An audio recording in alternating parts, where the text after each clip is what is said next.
Hello and welcome to the Cell Bio Lab. I wanted to make a short video to introduce myself. My name is Dr. Mallory Greenlee Walker and I'll be your instructor.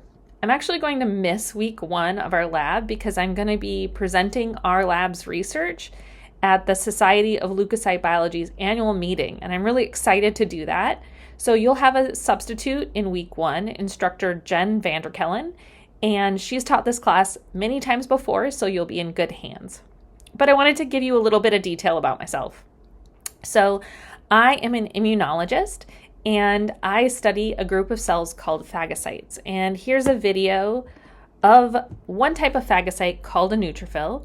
And what you can see is that this neutrophil crawls around, it makes these extensions, and then it touches and engulfs bacteria, and the bacteria are labeled in green.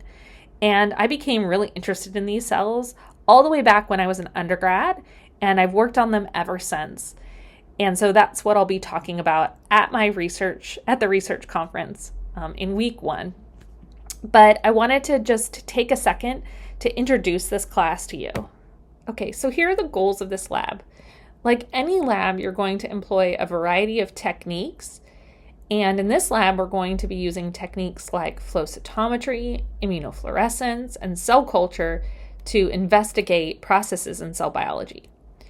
During those experiments, you're going to be making observations and collecting data.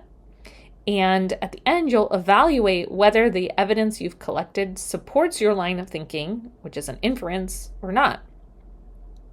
You'll also develop and improve your ability to communicate, and you'll do this 2 ways.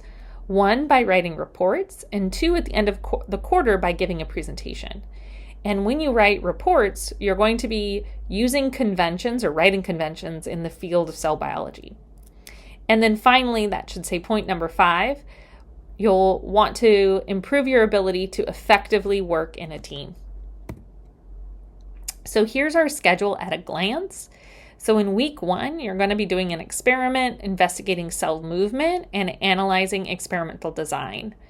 So in the module for week 1, you'll notice a lab activity, and you'll want to read that completely before taking your pre-lab quiz. And every week, the activity will be found in the module along with the pre-lab assignment. And the pre-lab assignment can either be a quiz or it can be a flow chart, and you'll want to complete that before class.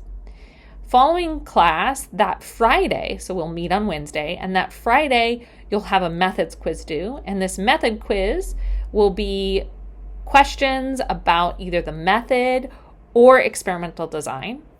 And then the following week, that report will be due for the week prior, and you'll turn those in class. So for this week, before you come to class, you'll want to read the lab activity and complete the pre-lab quiz.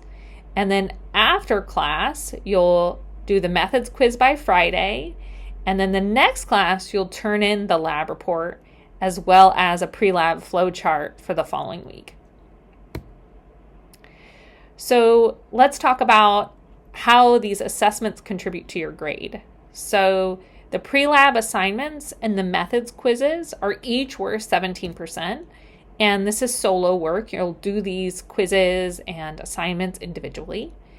And then the lab reports will contribute to the majority of your grade.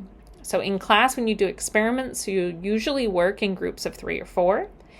And then the lab reports, you'll usually work in pairs. And it's really important that you think about your data together in your group.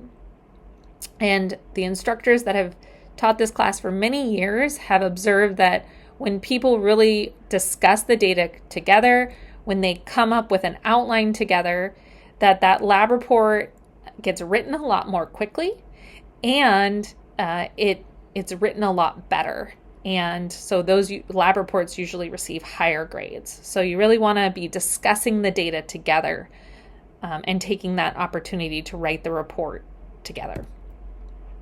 So just some qualities of how you become a really good lab partner is that you want to listen and contribute equally. So again, everyone's responsible for everything, but you divide up some of the writing evenly. between each other. Don't be that couch potato lab partner that we all dread getting. And do show respect and humility when working with each other. For each lab report, there's going to be a survey evaluating your contribution to the report. And if issues arise, please do come and see me. I'm happy to discuss some solutions with you and really take this as an opportunity to grow.